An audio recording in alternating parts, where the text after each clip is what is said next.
नमस्कार, स्वराज एक्सप्रेस में आप सभी का स्वागत है। बात छत्तीसगढ़ की में मैं हूं आपके साथ कविता पांडे और आज का हमारा मुद्दा है हेट स्पीच पर सियासी घमासान।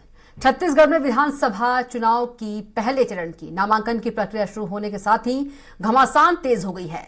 राजनांदगांव में केंद्रीय गृह मंत्री अमित शाह द्वारा दिए गए बयान को लेकर सियासी बवाल मच गया है।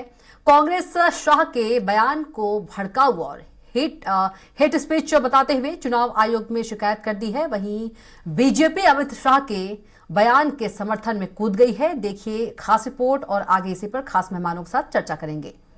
केंद्रीय गृह मंत्री अमित शाह बीजेपी के राष्ट्रीय उपाध्यक्ष पूर्व सीएम डॉक्टर रमन सिंह के नामांकन रैली में शामिल होने राजनांदगांव पहुंचे थे। इस दौरान अमित शाह ने प्रदेश सरकार पर जमकर निशाना साधा। उन्होंने कहा कि यदि छत्तीसगढ़ में कोई खुशहाल है तो केवल गांधी परिवार खुशहाल है। वोट बैंक की राजनीति के लिए भुवनेश्वर साहू की हत्या करा दी गई। क्या आप चाहते हैं कि छत्तीसगढ़ कौमी दंगों का केंद्र बने? कांग्रेस यदि फिर चुनकर आती है तो इसी तुष्टीकरण की राजनीति करेगी। मैं कहता हूँ बीजेपी सरकार ला दो तो हम पाई पाई उनसे वसूलेंगे और उल्टा लटका कर ठीक कर देंगे। एक बार कमल फूल की सरकार बना दो। ये जिन्होंने भ्रष्टाचार किया है पाई पाई उनसे वसूलेंगे और उनको उल्टा लटका कर सीधा करने का काम ये भारतीय जनता पार्टी की सरकार करेगी। वहीं कांग्रेस के राष्ट्रीय नेता जयराम नरेश ने ट्वीट कर कहा कि गृह मंत्री अमित शाह के बयान की एकमात्र उद्देश्य शांत छत्तीसगढ़ में सांप्रदायिक हिंसा भड़काना है। गृह मंत्री ने चुनावी फायदे के लिए ऐसा बयान दिया है, पर जो कहा है वह बिल्कुल झूठ है। हकीकत यह है कि हिंसा प्रति हिंसा बीरनपुर के इस मामले में सरकार ने त्वरित कार्रवाई कर आरोपियों को जेल भेजा था। केंद्रीय गृह मंत्री के आरोप पर मुख्यमंत्री भूपेश बघेल ने कहा कि केवल धमकी दे सकते हैं, इसके अलावा कर भी क्या कर सकते हैं वो। चुनी हुई सरकार को धमकी दी जा रही है। धमकी देने में अमित शाह की पीएचडी है। छत्तीसगढ़ में आदिवासी संस्कृति को मानने वाले लोग हैं, कबीर को मानने वाले लोग हैं, गुरु घासीदास को मानने वाले लोग हैं। यहाँ भाईचारे की भाषा चलती है। यहाँ डिवाइड एंड रूल की योजना नहीं चलेगी। वे चाह रहे हैं कि अडानी के हाथ में जाए छत्तीसगढ़, पर उनके मंसूबे कभी पूरे नहीं होंगे। जो घटना घटी उस पर कार्रवाई हुई है, चालान हुआ, मुआवजा भी दिया गया, उसके बावजूद भी इसे उठा रहे हैं। उनके पास मुद्दा नहीं है। इसके अलावा कर क्या सकते हैं? वो मतलब धमकी दे रहे हैं चुनी सरकार को और वो कर भी रहे हैं भाई। और फिर उनके तो पीएचडी है ये सब चीज़ों में। तो इस प्रकार की भाषा ये छत्तीसगढ़ है। छत्तीसगढ़ में यहाँ हमारे आदिवासी भाई रहते हैं जो आदि संस्कृति को मानते हैं। यहाँ कबीर के मानने वाले लोग हैं, यहाँ गुरु घासीदास के मानने वाले लोग हैं। यहाँ स्वामी आत्मानंद के माध्यम से रामकृष्ण परमहंस की जो परंपराएं हैं वो चलती हैं। भाईचारा प्रेम की भाषा चलती है। यहाँ डिवाइड एंड रूल की योजना नहीं चलेगी। अमित शाह जी असल में चाह रहे हैं कि छत्तीसगढ़ कैसे करके अडानी को मिल जाए, अडानी के हाथ में कैसे जाए छत्तीसगढ़। ये सारी जितने कवायद है, जितनी कोशिशें हैं, उसकी यही है और वो अपने मंसूबे में कभी सफल नहीं होंगे। अमित शाह के भ्रष्टाचारियों को उल्टा लटकाने वाले बयान पर पीसीसी चीफ दीपक बैज ने तंज कसते हुए कहा कि अच्छा है पहले रमन सिंह जी को लटका ले। 36,000 करोड़ के घोटाले का आरोप है। उनके पूरे मंत्रियों पर भ्रष्टाचार के आरोपी हैं।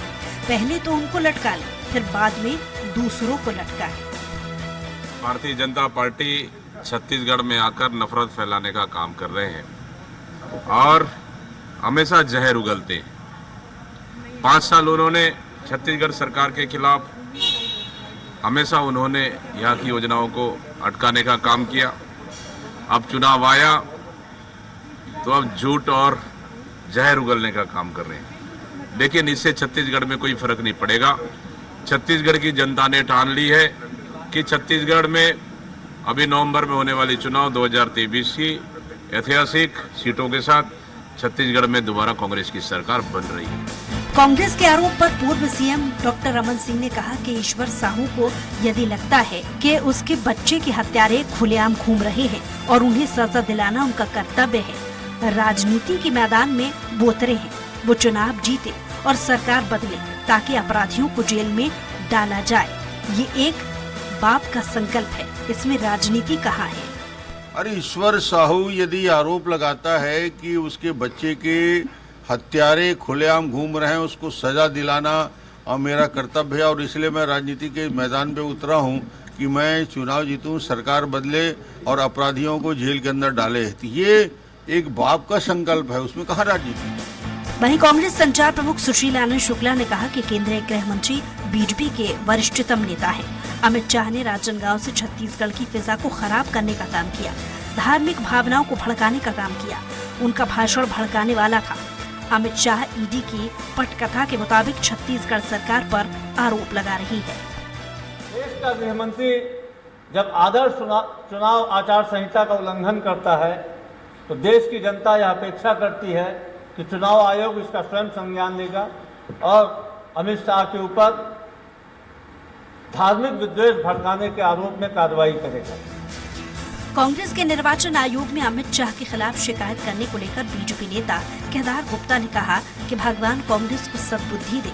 भुवनेश्वर साहू की कला रैद कर हत्या कर दी गई। उनके पिता ईश्वर साहू ने 40 लोगों के खिलाफ नामजद रिपोर्ट दर्ज कराई। 10 लोगों को ही पुलिस ने गिरफ्तार किया, बाकी लोग ऐसे ही घूम रहे हैं। वे किसी भी घटना को अंजाम दे सकते हैं, इसलिए अमित शाह जी ने कहा था कि इसे लिंचिंग का रूप मानना चाहिए।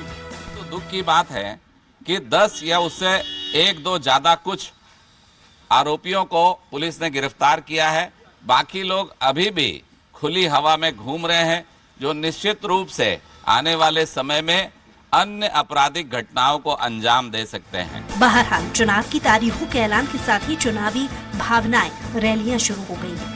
इस दौरान भड़काऊ भाषण व हेट स्पीच जैसे मामले भी सामने आ रहे हैं। वहीं राजनीतिक दलों का चुनाव आयोग के समक्ष शिकायतों का दौर भी शुरू हो गया है। अब देखना होगा कि आने वाले समय में ये और क्या रंग लेती है।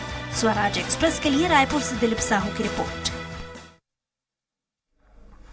और इसी मुद्दे पर हम चर्चा करेंगे। ज्यादा चर्चा के लिए हमारे साथ खास मेहमान भी मौजूद है। कांग्रेस से कांग्रेस प्रवक्ता कुमार मेनन जी मौजूद है, बीजेपी से बीजेपी नेता मुकेश शर्मा जी मौजूद है और वरिष्ठ पत्रकार पीसी रथ जी मौजूद है। आप तीनों का चर्चा में बहुत स्वागत है। सबसे पहले मुकेश शर्मा जी के पास चलेंगे। मुकेश शर्मा जी, कांग्रेस ने गृह मंत्री अमित शाह के खिलाफ राज्य निर्वाचन आयोग के पास शिकायत की है और चुनाव प्रचार पर प्रतिबंध लगाने की बात की है, क्या कुछ कहेंगे? देखिए, कहीं ना कहीं कांग्रेस पार्टी हड़बड़ाई हुई है, घबराई हुई है। अन्यथा यदि माननीय अमित शाह जी भ्रष्टाचारियों के ऊपर में एक्शन लेने की बात करते हैं, तुष्टीकरण करने वालों की बात करते हैं, तो कांग्रेस को इसमें हड़बड़ाने की क्या आवश्यकता है? कहीं ना कहीं इनको लगता है कि इन्होंने भ्रष्टाचार किया है और अब जबकि इनके पास में बोलने के लिए कुछ है नहीं। जनता जान रही है, गली गली बच्चा बच्चा जानता है कि छत्तीसगढ़ को अपराधगढ़ बनाने का काम कांग्रेस की सरकार ने किया है। छत्तीसगढ़ को नशा का गढ़ बनाने का काम कांग्रेस की सरकार ने किया है। छत्तीसगढ़ को घोटालों का गढ़ बनाने का काम कांग्रेस पार्टी ने किया है। अब इसके पास जवाब है नहीं। चुनाव सामने है, जनता पूछ रही है। जन घोषणा पत्र में अनेक बड़े बड़े वादे करके जनादेश तो ले लिए, लेकिन जन घोषणा पत्र के वादों को पूरा किया नहीं। इन्होंने जनादेश का सम्मान किया नहीं।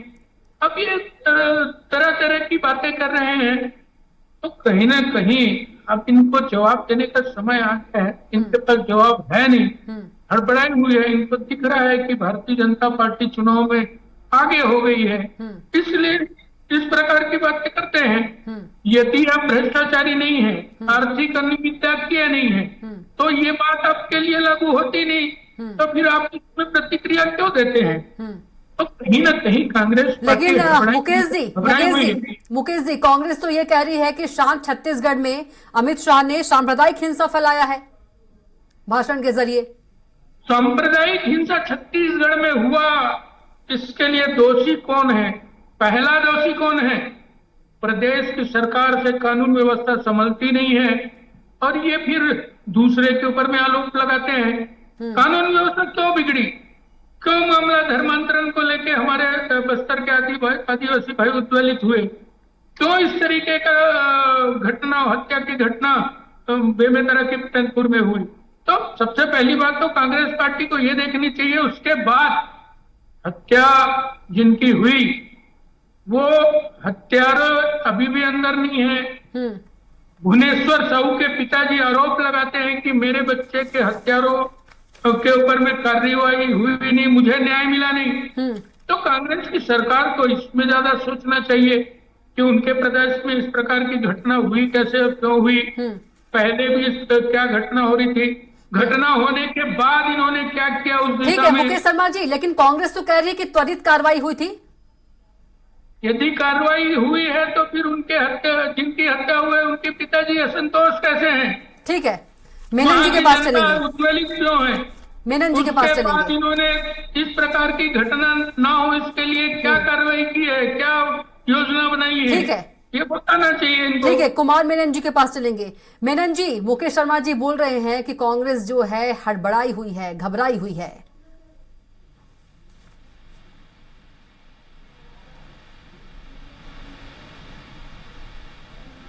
मेनन जी, आवाज पहुंच पा रही है आप तक?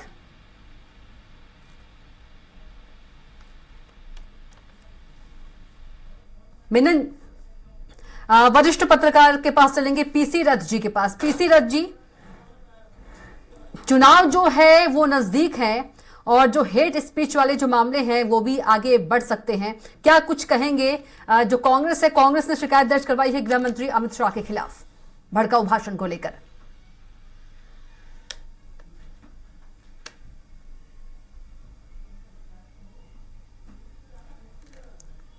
पीसी रथ जी, आवाज पहुंच पा रही? करा चुका है। और निश्चित रूप से ये अजीब बात है कि देश के जो गृह मंत्री हैं उनका इस तरह से बयान आना जो है वो बहुत ही मतलब अजीब सा है, क्योंकि उन्हें संवैधानिक संस्थाओं की बात मालूम है, उन्हें न्यायिक संस्थाओं की स्थितियां मालूम है, तो उन्हें सम्मान करना चाहिए। मतलब बड़े पद पर जो संवैधानिक पदों पर बैठे हुए लोग हैं उन्हें संवैधानिक संस्थाओं का सम्मान करना चाहिए। हमारे देश में अदालतें हैं, निचली अदालत है, उसके बाद ऊपरी अदालत और हाई कोर्ट है, और उनके फैसले आते हैं। ये बीरनपुर वाला जो मामला है इस पे निचली अदालत का फैसला भी आ चुका है और उसके बाद आगे और कार्यवाही उस पर जो भी होनी है वो चल रही है। तो जो मामला इस तरह से न्यायपालिका में विचाराधीन है और जिस पे कार्रवाई हो ही रही है उस पे इस तरह से राजनीतिक रंग देना उचित नहीं है। जहां तक रहा सवाल न्यायिक निर्णयों से असहमत होने का सवाल है, वो अलग बात है, वो उस पे असहमति अलग ढंग से जाहिर की जा सकती है, लेकिन किसी घटना को इस तरह से राजनीतिक तौर पे उछालना निश्चित रूप से गलत है। और मुझे लगता है आगे चल के राजनीतिक दलों के नेता इनका ख्याल रखेंगे और चुनाव में इस तरह से लाभ के लिए, चुनावी लाभ के लिए इस तरह से मुद्दों को उछालेंगे नहीं, क्योंकि ये बहुत संवेदनशील समय है। इस समय में प्रदेश की फिजा जो है किसी तरह से बिगड़े ना, ये हम सभी की जिम्मेदारी होती है और उसका ख्याल खासतौर पे उच्च पदों पर पदस्थ नेताओं को तो जरूर रखना चाहिए, क्योंकि एक तरह से बड़े नेताओं को देख करके उनके फॉलोअर और दूसरे लोगों को एक तरह से सीख मिलती है। तो अगर वो गलत कुछ करेंगे तो उसकी सीख निचले स्तर पर और भी गलत जाएगी, जिससे समाज का नुकसान होगा। तो इसका ध्यान रखना चाहिए और दोनों प्रमुख राजनीतिक दलों को तो इसका खास तौर पर ध्यान रखना चाहिए कि चुनावी समय में शांति व्यवस्था कैसे बनी रहे और चुनाव छत्तीसगढ़ में जिस तरह से हमेशा शांतिपूर्वक तरीके से होते आए हैं उस तरह से हो चुनाव, और अपना मत व्यक्त करें, अपनी अपनी बातें करें, अपने दावे रखें, जिसके आधार पर चुनाव हो। जी मेनन जी, मुकेश शर्मा जी बोल रहे हैं कि जो कांग्रेस है वो घबराई हुई है, हड़बड़ाई हुई है। कविता जी देखिए, मैं तो पहले तो सबसे बड़ी बात ये बोलना चाहूंगा कि भाजपा का चरित्र या भाजपा के जैसे सोच वालों का चरित्र, चाहे वो गोडसे से लेकर नाथूराम गोडसे से लेकर जिन्होंने गांधी जी को मारा था और अमित शाह जी तक के सबकी सोच एक समान है। कहीं ना कहीं समाज के अंदर वैमनस्यता फैलाकर, कहीं ना कहीं सांप्रदायिक माहौल बनाकर, कहीं ना कहीं ऐसा व्यवहार करके सिर्फ वोट की राजनीति करना इनका मकसद है। और कविता जी बहुत लंबी फेहरिस्त है। रमेश बिजुड़ी जी को हम का भाषण संसद के अंदर हम भूले नहीं है, नुपुर शर्मा जी का भाषण हम भूले नहीं है, महिलाओं ने केवल उनके भाषण का उपयोग किया, प्रज्ञा ठाकुर जी, प्रवेश वर्मा जी, राजा सिंह जी, आचार्य योगेश्वर जी, कपिल मिश्रा, अनुराग ठाकुर, मतलब इतनी लंबी लिस्ट है भाजपा के नेताओं की। संगीत शो, विनय कटियार, मैं अगर बोलने लगूंगा तो सारा समय उसी में निकल जाएगा। ये ऐसे लोग हैं जिन्होंने राजनीति के अंदर में सत्ता पाने के लिए, सत्ता पाने की हवस में देश के, पूरे देश के, चाहे उत्तर हो, पूर्वी हो, दक्षिण हो, हर जगह का सांप्रदायिक माहौल बिगाड़ने का प्रयास किया। चाहे बंगाल के अंदर तथागत राय का मामला हो, असम के अंदर हेमंत बिश्व शर्मा का मामला हो, सिवाय सांप्रदायिक एजेंडे के इनके पास कुछ नहीं है। जिन लोगों के पास विकास का एक मॉडल होता है, जिनके पास कुछ जनता के लिए करने का रहता है, वो लोग ऐसी सांप्रदायिक बातें नहीं करेंगे, वैसे धर्म, जाति और भाषा की राजनीति नहीं करेंगे। लेकिन भाजपा, आपको याद होगा कविता जी, ज्यादा दिन नहीं हुए, 6 महीने हुए हैं, 7 महीने हुए कर्नाटक चुनाव। कर्नाटक के अंदर में भी इन्होंने एक प्रकार से इन्होंने लेबोरेटरी में एक्सपेरिमेंट किया। इन्होंने वहां पर बुर्का का विवाद पहले चलाया 6 महीना, स्कूल कॉलेजों के अंदर माहौल खराब किया। उसके बाद में चुनाव आते आते बजरंग दल और बजरंग बली में मामला आ गया। जगह जगह 40 दौरे किए थे अमित शाह जी ने वहां। 40 दौरे करने के बाद में, और 20 से 21 दौरे प्रधानमंत्री जी के थे। बजरंग बली और बजरंग दल के बाहर नाम लेकर लड़ाई करते रहे, वहां पे माहौल बनाते रहे। लेकिन बजरंग बली हमारा साथ, बजरंग दल उनके साथ था, बजरंग बली जी हमारे साथ थे। उन्होंने, अमित शाह जी ने बोला था 135 सीट पाएंगे और 136 सीट जनता ने हमको दिया। ठीक है। तो कविता जी, जनता आप समझ रही है पूरे देश के अंदर में। और मैं आखिरी बात, 1 मिनट में अपनी बात खत्म करूंगा। और कौन से अमित शाह जी बोल रहे हैं ये सब बातें, जिनका अपना होम मिनिस्ट्री है नॉर्थ ब्लॉक पे, वो संभाल नहीं पा रहे। कश्मीर में, पंजाब के अंदर खालिस्तानी मूवमेंट सिर चढ़ने लग गया है विश्व के अंदर, हमारी चलेदर हो रही है उस मामले को लेकर। असम में रात का कर्फ्यू लगता है, नागालैंड में कर्फ्यू लग रहा है, ठीक है, मिजोरम में कर्फ्यू लग रहा है रात का, मणिपुर में अशांत मणिपुर 6 महीने से जल रहा है। होम मिनिस्टर को चुनाव से फुर्सत नहीं है। ठीक है, छत्तीसगढ़ की बात करेंगे के अंदर में, इंटरनल सिक्योरिटी के अंदर देखना चाहिए। और ये हेट स्पीच देकर देश के सांप्रदायिक माहौल के साथ साथ छत्तीसगढ़ के माहौल को बिगाड़ने का प्रयास नहीं करना चाहिए। और चुनाव को जिस तरीके से लड़ना है, तो जैसा भूपेश बघेल जी कहा है, ये घासीदास जी की भूमि है, ये कबीर साहब की भूमि है।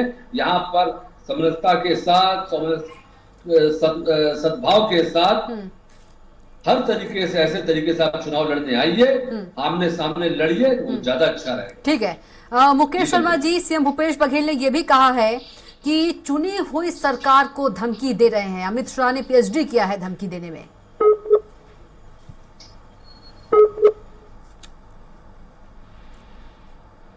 मुकेश शर्मा जी। हाँ जी, बोलिए जी। सवाल फिर से करूं? जी हाँ, बोलिए। जी, सीएम भूपेश बघेल ये भी कह रहे हैं अमित शाह को लेकर कि चुनी हुई सरकार को धमकी दे रहे हैं। पीएचडी क्या है अमित शाह जी ने धमकी देने में? देखिए, यदि प्रदेश में इनकी सरकार है, इसके पहले छत्तीसगढ़ के इतिहास में मुझे ध्यान नहीं आता कभी इस प्रकार के सांप्रदायिक दंगे हुए होंगे। पहली बार छत्तीसगढ़ के अंदर में आदिवासी भाई सड़क पे उतरे धर्मांतरण को लेके। कौन है इसका जिम्मेदार? इसके जिम्मेदारी लेने के बजाय ये इधर उधर की बातें करेंगे तो जनता समझ रही है सब चीज को, जनता को समझ में आता है। भारतीय जनता पार्टी भी जानती है, जनता भी जान रही है सनातन को समाप्त करने वालों के साथ कौन खड़ा हुआ है, क्यों खड़े हुए हैं। क्या ये तुष्टीकरण के रास्ते में चलने वाले लोग नहीं है? तो फिर इस प्रकार की बातें प्रदेश सरकार के कानून व्यवस्था को दुरुस्त करने के बजाय प्रदेश सरकार में इस प्रकार की घटना की। अच्छा, मुकेश शर्मा जी, जो गृह मंत्री अमित शाह ने भाषण दिया है, क्या वो आदर्श आचार संहिता का उल्लंघन नहीं है आपकी नजरों में, बीजेपी की नजरों में? इसका जवाब दीजिए। यदि कोई आर्थिक अपराध किया है तो उसके ऊपर में कार्रवाई होनी चाहिए। यदि कहीं किसी के अंदर किसी के पुत्र की हत्या हुई है तो उसकी कार्रवाई होनी चाहिए। लेकिन मुकेश शर्मा जी, पीसी रथ जी भी हमारे साथ जुड़े हैं। मुकेश शर्मा जी, पीसी रथ जी भी वरिष्ठ पत्रकार है, वो कह रहे थे कि ये मामला कोर्ट में है, तो क्या बोलने की जरूरत? चल रहा है ना कोर्ट में मामला, न्यायपालिका में। यदि जिनकी हत्या हुए है उसके परिवार के लोग संतुष्ट नहीं हैं, छत्तीसगढ़ के अंदर में इस प्रकार की सांप्रदायिक हत्या होती है, तो क्या हम सशक्त विपक्ष के नाते इस विषय में नहीं कर सकते? पीसी रज्जी से पूछते हैं। पीसी रज्जी पार्टी करेगी, बात करेगी, जवाब मांगेगी, उत्तर मांगेगी। जी आप जी इस जी विकासविहीन सरकार, मुकेश जी, पीसी रज्जी कुछ बोलना चाह रहे हैं आप? मुझे स्मरण आ रहा है कल छत्तीसगढ़ को नशा का गढ़ बनाने वाली सरकार से जवाब मांगेगी। मुकेश जी, पीसी रज्जी बोलेंगे जी। पीसी जी, मुझे स्मरण आ रहा है कविता जी कि कल ही हाई कोर्ट का एक फैसला आया है जिसमें निठारी कांड के अपराधी जो हैं उमेश, और उनको छोड़ दिया गया है, उनको बरी कर दिया गया है। हरियाणा का मामला है, हरियाणा में भाजपा की सरकार है और हाई कोर्ट ने उनको छोड़ा है जिनके ऊपर आरोप था, और बहुत जघन्य अपराध था निठारी हत्याकांड जो है। कई बच्चों की हड्डियां, कई लड़कियों की हड्डियां सब बरामद हुई थी और उसके बाद वो पूरा मामला, उस पर फिल्में भी बन चुकी है। इस तरह का वो हत्याकांड था। उसको लेकर के कोई राजनीतिक दल तो राजनीतिक लाभ उठाने के लिए नहीं बोल रहा है कि क्यों उनको छोड़ दिया गया, क्योंकि छत्तीसगढ़ में चुनाव है पीसी जी, कर दिया करके छत्तीसगढ़ में तो चुनाव मामला कोर्ट का सम्मान करना चाहिए। मेरा कहना है गृह मंत्री को कोर्ट का सम्मान करना चाहिए। अगर गृह मंत्री होते हुए वो कोर्ट का सम्मान नहीं करेंगे तो कानून और व्यवस्था देश में कैसे लगाएंगे? लेकिन मुकेश जी तो बोल रहे हैं कि मणिपुर के हालात सबको मालूम है, क्या स्थितियां चल रही है। 4-5 बार उनका दौरा हो रहा है, छत्तीसगढ़ में दौरा हो रहा है गृह मंत्री का, जहां पर व्यवस्था खराब है, जहां लोग मारे जा रहे हैं, लोग अपने घरों में सुरक्षित नहीं है, पुलिस फोर्स का बंटवारा हो चुका है, अलग अलग हिस्से से सरकारी बंदूकें एक दूसरे के खिलाफ चल रही है, वहां पर नियंत्रण नहीं है सरकार का, और वो यहाँ पर आकर के इस तरह से मुद्दों को भड़काने की कोशिश कर रहे हैं। ये निंदनीय है। असल में ये बात है क्योंकि गृह मंत्री को पूरा देश देखना होता है। पीसी रज्जी, आप एक वरिष्ठ पत्रकार हैं। पीसी रज्जी, पहले देश की जो घटना जहाँ हो रही है, दुर्घटनाएं, वहाँ हिंसा खत्म हो। जी, आप वरिष्ठ पत्रकार हैं, क्या आप ये कह सकते हैं, मानते हैं कि भड़काऊ भाषण दिया है, भड़काने का काम किया है गृह मंत्री अमित शाह ने? बनी रहे वो जी, निश्चित रूप से एक सरकार पे इस तरह से करना कि सरकार के द्वारा ये लिंचिंग कराई गई है, ये गलत है। इस तरह का बयान गृह मंत्री की ओर से नहीं आना चाहिए था। ये निश्चित रूप से एक गलत बयान है। उनको थोड़ा अपने शब्दों को सावधानी से इस्तेमाल करना चाहिए, क्योंकि जिस पद पर हैं वो, उस पद पे उनके कहे गए बयान का बहुत महत्व है। उनके इस तरह से बयान नहीं आने चाहिए थे, क्योंकि एक सम्मानित पद पर है, संवैधानिक पद पर है। बस मेरा ये कहना था। और अभी प्रदेश की जो अमन की स्थितियां है, शांति की स्थिति है, वो खराब नहीं होनी चाहिए। ठीक है, बिल्कुल। मेनन जी, मुकेश शर्मा जी कह रहे हैं कि हम विपक्ष में हैं, सवाल उठाएंगे, क्योंकि जो भुवनेश्वर साहू के जो माफ कीजिएगा, जो परिजन है वो संतुष्ट नहीं है। कविता जी, निश्चित रूप से जिनको भी न्याय नहीं मिलता है उनका परिवार कहीं ना कहीं उद्वेलित होता है, उनको दुख होता है कि भाई मुझे, उनको लगता है कि मेरे अनुरूप कोई निर्णय नहीं आ रहा है, मेरे अनुरूप न्याय नहीं मिल रहा है उनको। लेकिन भारत के संविधान में, जिसको भाजपा के लोग बहुत कम मानते हैं, हमारे संविधान में प्रावधान है कि आपको अगर जिले से नहीं मिलता तो आप सेशन में जाइए, सेशन से नहीं मिलता हाईकोर्ट में जाइए, हाईकोर्ट से सुप्रीम कोर्ट में जाता है। लेकिन यहाँ मामला दूसरा है। बेरमपुर की घटना के बाद में जिस प्रकार से वहां माहौल को बदला गया, माहौल को सांप्रदायिक बनाने का प्रयास किया गया, दो वर्गों के बीच में, दो समाज के बीच में एक शांत क्षेत्र, बेमेतरा जैसा शांत क्षेत्र, ताजा बेमेतरा जैसे शांत क्षेत्र, किसानी इलाके जहां लोग किसानों को किसानी में ये व्यस्त रहते हैं, उस समय में माहौल में बिगाड़ने का जो प्रयास किया गया, कविता जी, और समय जिसमें अमित शाह जी महामंत्री बनते हैं देश के, भाजपा के, और प्रभारी बनते हैं उत्तर प्रदेश के। 6 महीने के अंदर में नॉर्थ उत्तर प्रदेश में, चाहे वो मेरठ में हो, चाहे मुजफ्फरनगर में, वहां सांप्रदायिक दंगे चालू हो जाते हैं, माहौल बिगड़ते हैं। तो कहीं ना कहीं आज गृह मंत्री के पद पर है वो। मैं साधुवाद देना चाहूंगा हमारे आदरणीय शर्मा जी के, पत्रकार जी का, जो उन्होंने इस बात को, सच्चाई को बिना लाग लपेट के, बिना किसी संकोच के रखी। आज पत्रकार लोग बोलने से डरते हैं इस सरकार में, केंद्र में बैठी है, सच बोलने से लोग डरते हैं। ऐसे समय में अगर उन्होंने बात कही है, बेबाकी से कहिए कि सच है कि गृह मंत्री जी को परहेज करना चाहिए ऐसे सांप्रदायिक माहौल में। सिर्फ चुनाव जीतने के लिए आप कर रहे हैं। आप जब ममता बनर्जी से लड़ना चाहते हैं तो वहां पर मां दुर्गा और वाला मामला खिलाते हैं। आप कौन से ऐसे प्रदेश में जहाँ चुनाव हो रहा हो, ठीक है। मेनन जी, माफी के साथ यहीं पर डिबेट को रोकना पड़ेगा, क्योंकि वक्त की कमी है, वक्त हो गया है। तो श्री कुमार मेनन जी, आपका भी बहुत धन्यवाद चर्चा में आने के लिए। मुकेश शर्मा जी, आपका भी बहुत धन्यवाद। और पीसी रथ जी, आपका भी बहुत धन्यवाद चर्चा में आने के लिए। तो फिलहाल के लिए बात छत्तीसगढ़ की में इतना ही। आप देखते रहिए स्वराज एक्सप्रेस। नमस्कार।